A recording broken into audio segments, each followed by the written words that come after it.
वर सुद्धा मोठा स्फोट झालेला आहे। बघ्यांची ही गर्दी आपण पाहू शकतोय। स्थानिकांनी हा व्हिडिओ शूट केलेला आहे।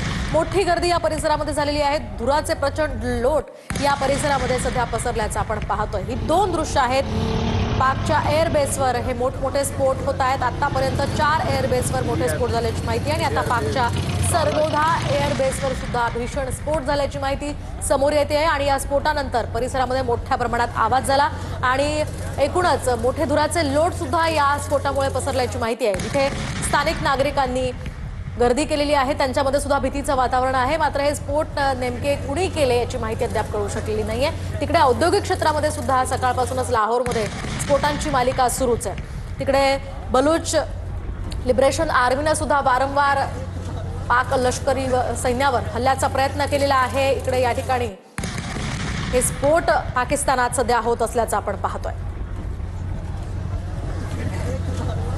नागरिक या ठिकाणी भयभीत दिसत आहेत। नागरिकांनी मोठ्या प्रमाणात गर्दी केल्याचं या दृश्यांच्या माध्यमातून आपण पाहू शकतोय। किती भयंकर असा आवाज या स्फोटाचा झालेला आहे।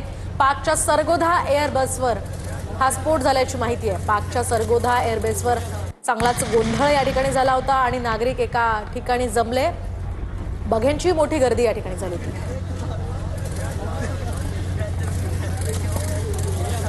तर हे मोठमोठे स्फोट सध्या पाकिस्तानातही होत आहे। भारतात सुद्धा पाककडून हल्ल्याचा प्रयत्न होतोय आणि या सगळ्याच्या पार्श्वभूमीवर आता थोड्याच वेळामध्ये संरक्षण मंत्रालयाची पत्रकार परिषद होणार आहे। भारताची त्या संदर्भात आता सगळा उलगडा आता होईल। या पत्रकार परिषदेतनं काय नेमकी माहिती भारत सरकारकडून दिली जाते ते पाहणं ही अतिशय महत्त्वाचं असणार आहे। सध्याची दृश्य आपण पाहतोय ही दोन महत्त्वाची दृश्य आहेत पाकिस्तानच्या सरगोधामधली।